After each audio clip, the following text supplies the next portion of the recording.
Good morning, YouTube. Welcome back, Captain Coot of RC. Welcome back to another Build and Babble. Hope you all have had a wonderful week.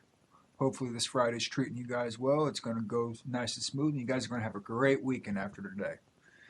Well, on today's Build and Babble video, big shout out to Dalton. I hope I'm saying your last name right. Boucher or Boucher.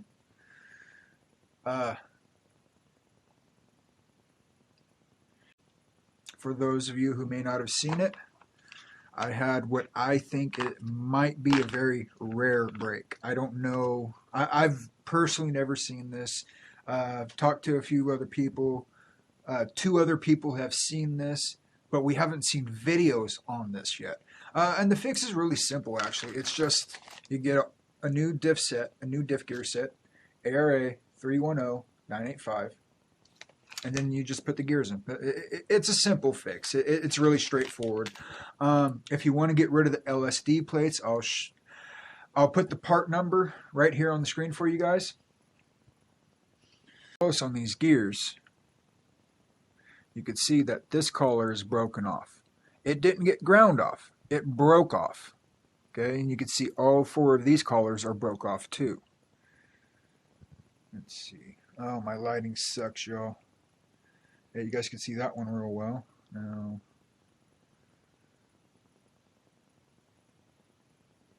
yeah, see how they're just broken off? So that's the problem.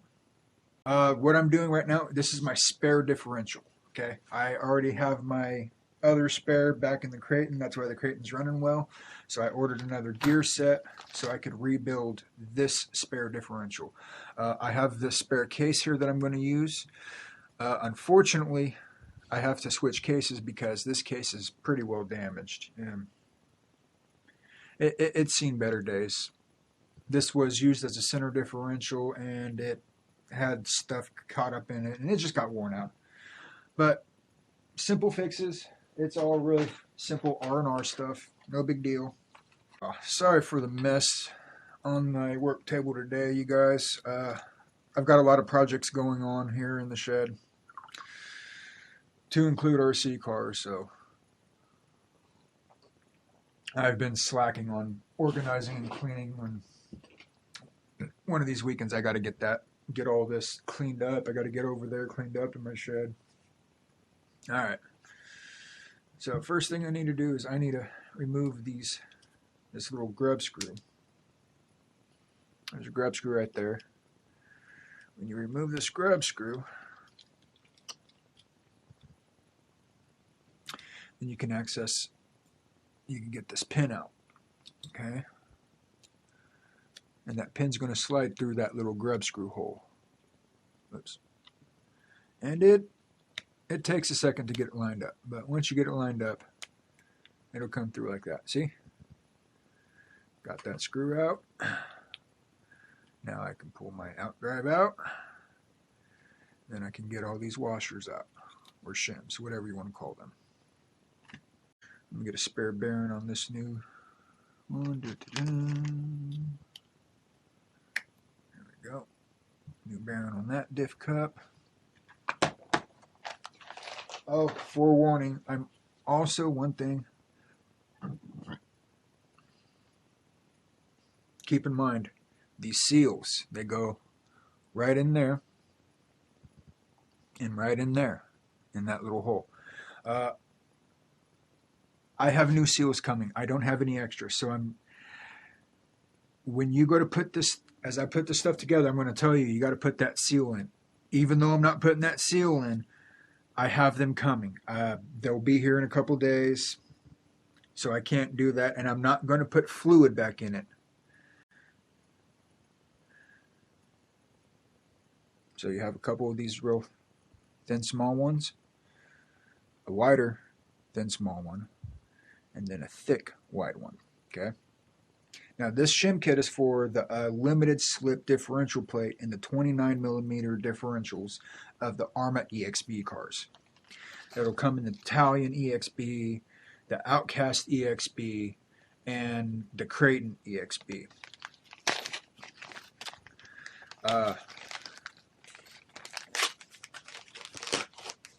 If you have a V4 or V5, this video for the differential will not apply to your car. You guys don't have the limited slip differentials, but if you wanted to run a limited slip differential from the 29 diff case and run it in open, you can fit those in the ARMAs. Those do fit in the V4 and V5 cases. I've seen quite a few people run them. They have and a lot of people will switch them out because they have stronger output drives. Just quick little tech tip. Some people might want to know that. So say you have an older Outcast and you're having differential problems or something, and you want to put some stronger diffs in.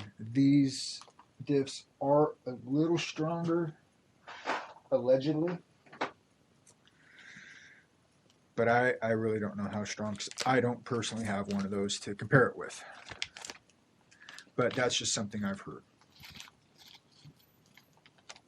The right one. Make sure you get your O-ring seal down in the bottom of that, right there. You got to do that. Get your bearing on. Get your out drive. Okay. Make sure you don't have that grub screw right there set in yet. You don't want that in yet. All right. First, what you're going to do, you're going to get the smaller one. Okay. See, the smaller one goes on first.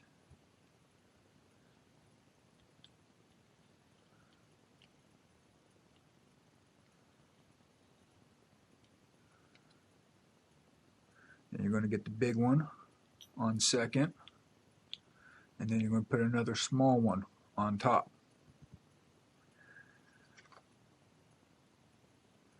Make sure those get seated down properly.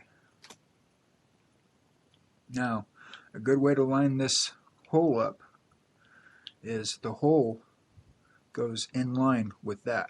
So as long as you have this pointed this way, you'll be able to get that fit and get the pin in easier.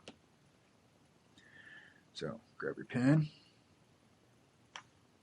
shove it in. I messed up.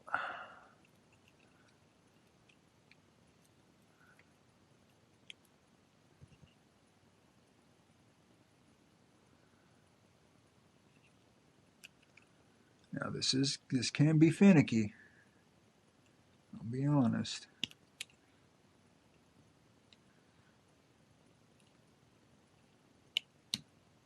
It will go in.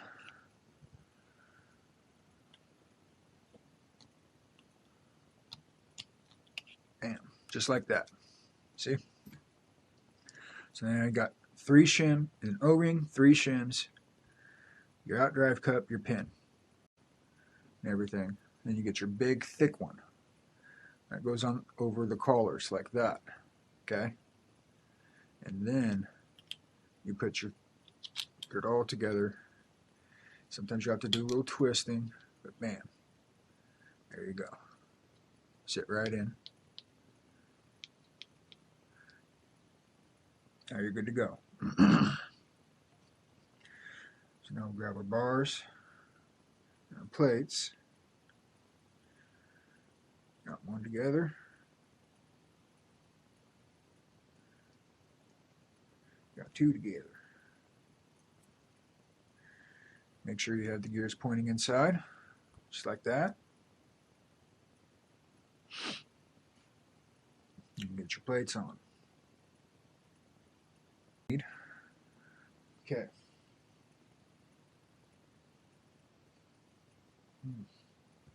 That bearing's got to go. Where did I put my box bearings? Oh, there's my box bearings.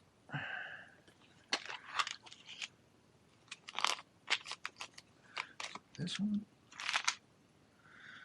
It's this one. Shit. Yeah, it's this one.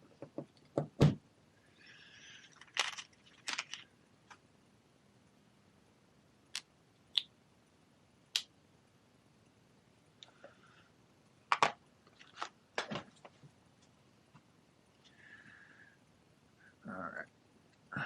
So I got my fresh bearing on there. Get your out drive.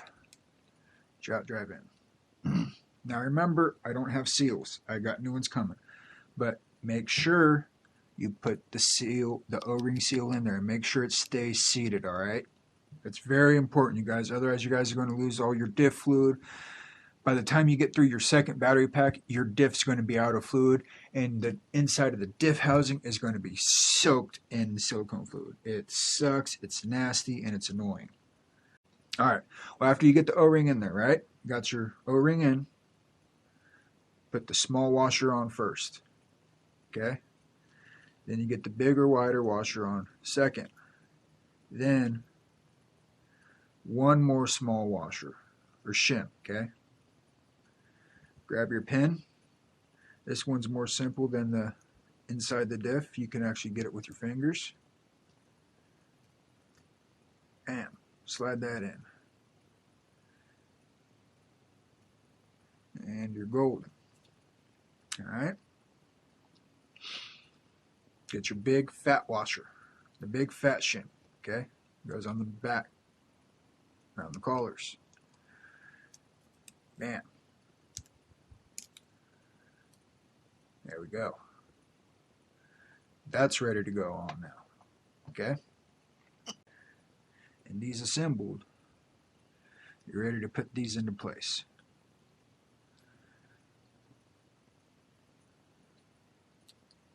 These can be a little finicky. Sometimes a pair of pliers helps. Get one side lined up. Get the other plate twisted. Get it pushed down. Then you want to make sure there's a flat spot. I'll show you with this. See how that's got a flat spot? The first one you put in, okay? The first one you put in, it needs to face up. The second one you put in needs to face down, so it fits properly. Okay? But you don't have to really get it lined up like that when you first put the top one in. Because a lot of times, if you don't have it lined up, you could take your finger right there and then give it a few twists. And it'll fall. You'll feel it fall into place. So now that it's all seated properly, okay? Shit. Brand new diffs. Brand new diffs. All right, there, that's in.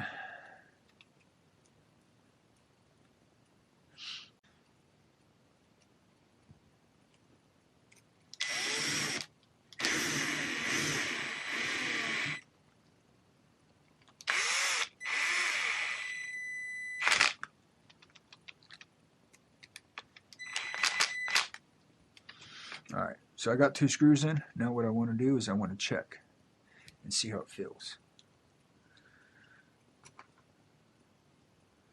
Sometimes when you get them first together, they're a little tight, which is a good thing. Okay, so what I do is I'll put these little bits in there to kind of give me some leverage. And do you guys see that? This mesh is too tight. That is clearly way too tight. So, what I will do in this situation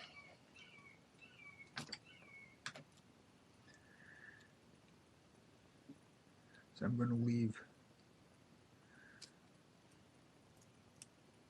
to take one shim out. Alright, y'all, I got it figured out. What ended up happening is I accidentally had 2 of these small shims were stuck together. And they're so thin, it's really hard to tell when they get stuck together. And that's why my mesh was too tight. Okay? But now, you can see it.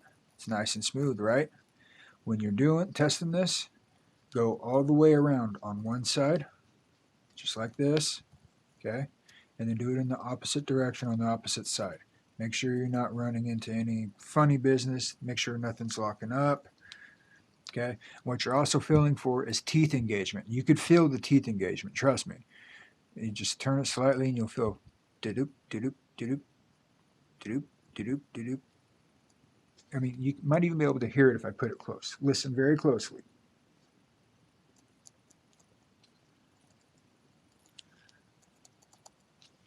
You can almost hear each tooth engaging, okay? And when you hold the diff like that and you hold one hand, you could really feel the teeth engaging. Not too much to where it's going to hurt anything, but you could feel them engaging. It's hard to explain what a proper gear mesh, pardon me, it's hard to explain what a proper gear mesh in these diffs feels like. Yeah. It really is. I'm not good at explaining that. So now that you have your gear mesh set properly, I run 50K. The reason why I stopped running such thicker fluids in my front and rear differentials, now I only run 50 or 30K in my front and rear differentials. I typically just run 50K. But the reason why I don't run thicker fluids is I found that I'll have more diff problems and more diff breakages with thicker fluids than I do if I run a regular 50 or 30K. Basically what's happening is it's as you're bashing, you're jumping through all the terrain, the car's coming down one side or the other, because the diff is not allowing a fair amount of slippage. When it comes down, it slams everything internally, externally, and it causes a lot of damage. It's a lot of stress on these components, which is why running an open diff with not as thicker fluid, you'll have longer lasting differentials. To be honest, when you start locking them up, they start acting funny. And it's because they're getting way too stressed. These things need to be able to do their job. They need to be able to slip, because when they don't slip enough, you get a lot of wear like this. And then that's probably why these started breaking, and I didn't know it, is you figure you have these pins. Let me pull this out and I'll show you. You have these pins, and every time you come down, say this tire lands first, and it's supposed to be spinning this way, all of a sudden it lands, bam! But this tire on the other side is making it stay. It's just so much trauma, instant shock and trauma to the drivetrain. That's why you don't want these set up so tight. You'll cause more problems. For bashing, if you're on road, you'll probably want a bit more thicker oil in it, I understand. But if you're off-road bashing, honestly, I think if you run anything more than 50K in your diffs, you're overdoing it. For the front and rear differentials, the center differential is a different story in these ARMAs. The center differential actually, because of the dog bone lengths, and it has to go through another differential before it gets to the center differential, it absorbs that shock in the drivetrain. So you can get away with running a lot thicker fluid in your center diff than you can in your front or your rear differential. But that's my personal preference. That's what I found. That's why I don't run thicker fluids in these. I run 50K. Typically run 50K front and rear. That's what I like. It gives me a little bit more stiffer open diff action than 30K, but it still allows a lot of play when it's needed. And it will really save your drivetrain, make it last a lot longer. Okay, and when you're filling them up, I'm not going to fill this one up. But you have your grub screw, right? What I found is the easiest way to fill these up. You get your little thingy, squirt it into the corners, right? Get it all filled up. Put your cap on, get it tight, right? Then put your drain screw in. This will allow the air to escape and the excess silicone fluid to escape without causing an overpressurization in either the differential housing or causing a bunch of the fluid to go up into the screw holes. And then when you tighten the screw holes down and there's fluid stuck in there, it'll crack the housing. So that's one thing I like to do. So when you remember, after you get it all assembled and you're satisfied with your mesh, keep that out, fill it up with fluid, tighten that down, and then install your grub screw. I would do it right now, but again, I'm waiting on seals. They'll be here tomorrow or the next day, but that won't be in time for me to be able to get this filmed and posted by Friday. But that's how I solved this problem, Dalton. It's a pretty simple fix. Again, it was just standard EXB diff set. That's all it was. And I'm using the Arma shim kit.